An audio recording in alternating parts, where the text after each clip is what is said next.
Are you thinking about leaving Robinhood? Hold that thought for a second.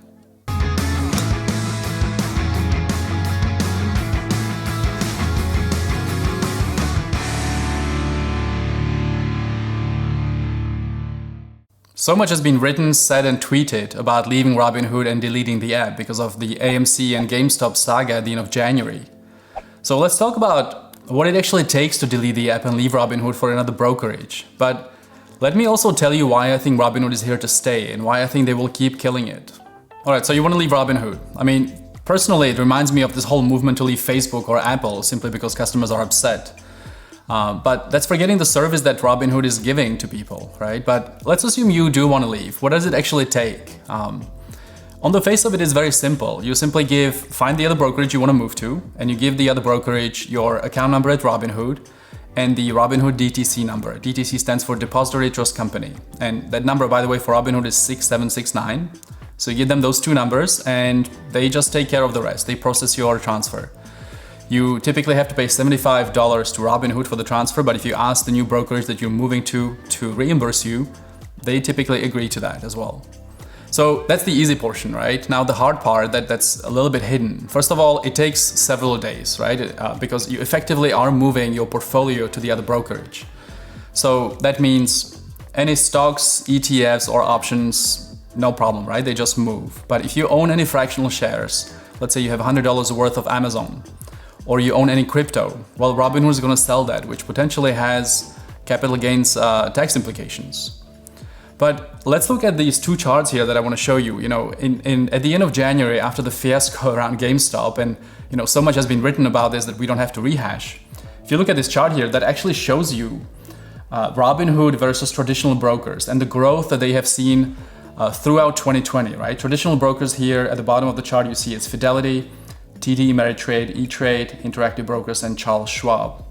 And you see the exponential growth that Robinhood experienced in January, right? As this whole thing was going on, 900%.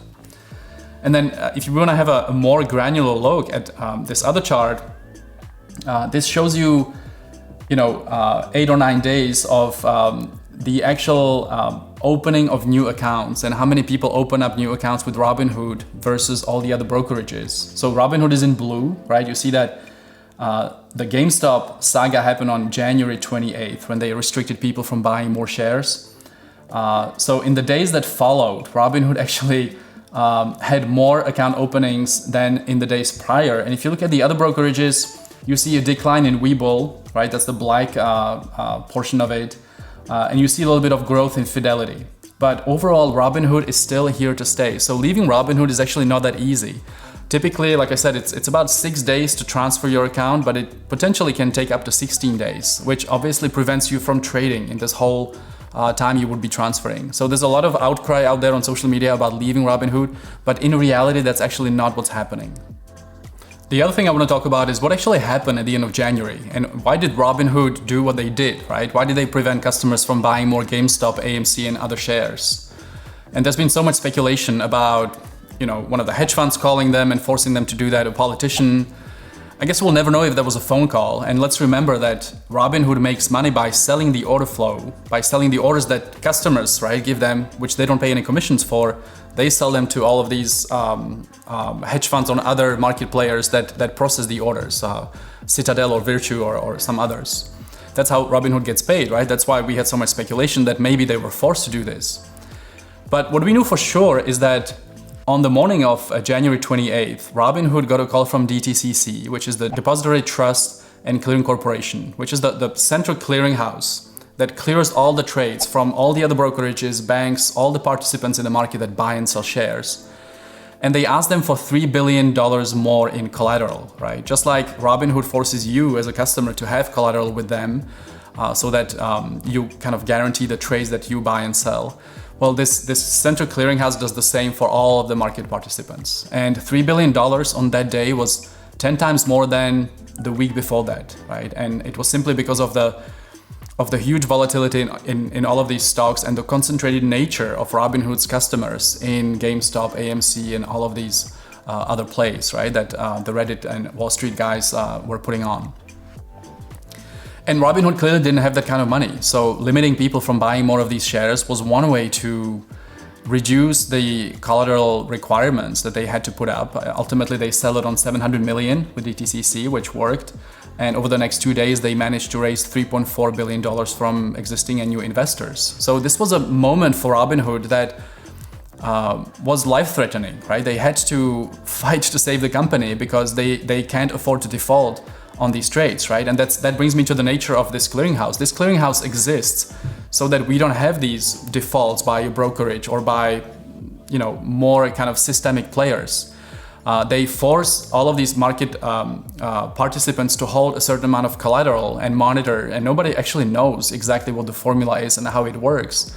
But every single institution that participates in the market, that buys and sells shares for their customers, they have whole teams trying to figure out and predict how much money they will have to. So this was clearly a failure on the part of Robinhood, but something that they had to comply with, and they had no choice but to comply.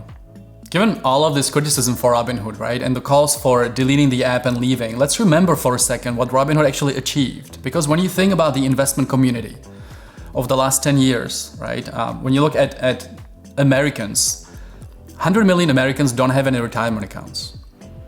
Robinhood, in a very short amount of time, managed to build a customer base with 16 million accounts, right? No other brokerage ever achieved this. But they were the ones, let's remember this, they were the ones that canceled commissions, that were allowing, suddenly, people were allowed to trade for free without any commissions, which forced to change. The industry changed within a matter of months, right? If you remember when this happened, all of the other brokerages had to change as well, so no commissions anywhere. Then E-Trade sold themselves to Morgan Stanley. TD Ameritrade sold themselves to Charles Schwab, right? So Robinhood completely changed the landscape for all of us, right, in the industry, not just for Robinhood customers. And when you think about it, Robinhood is a maturing company. It's a company that has grown exponentially, that had these outages early in the first half of 2020.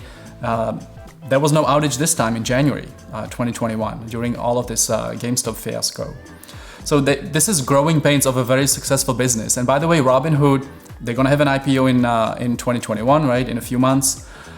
They will grow from just being a zero commission broker for people into somebody that suddenly brings ETFs, mutual funds, money market funds. They will grow and mature because they have this amazing brand. And in 2 years, they'll be dominating the landscape, the brokerage landscape. So Robinhood is here, definitely here to stay. And by the way, one of the solutions that Robinhood also discussed, which is probably years away, but this would simply be to reduce the amount that it takes to settle trades from 2 days to instantaneous, right? If you had instantaneous settlement of trades, you wouldn't need these huge collateral deposits with DTCC, and all these brokerages would suddenly free up a huge amount of capital. Now, we're still years away from this. We can digitize the stocks and the bond. That's very easy to do, but you would also have to digitize the payments, right? You would have to update the systems for all the banks, hedge funds, everybody that buys and sells shares. So we're still years away.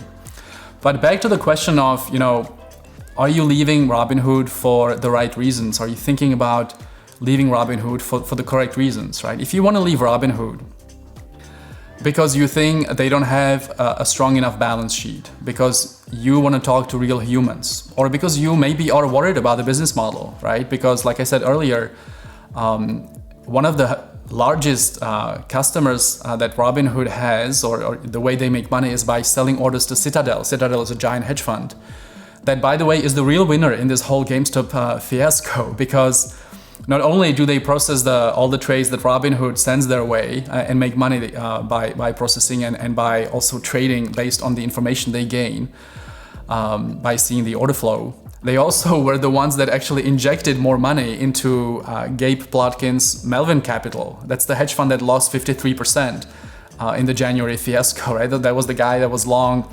those puts on GameStop and obviously shorting the stock.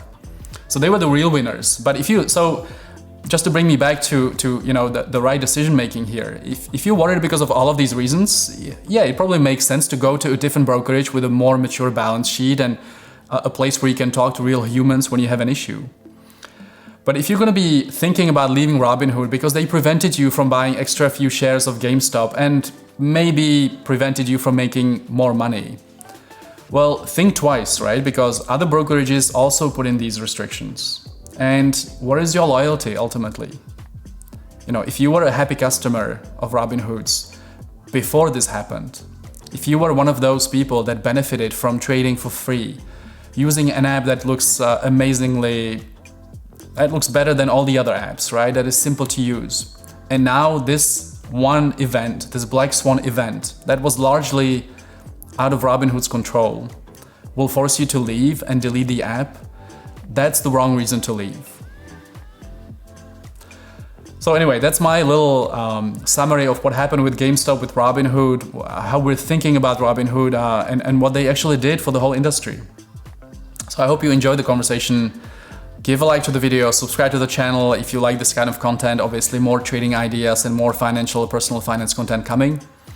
Thank you for listening. I'll see you next week.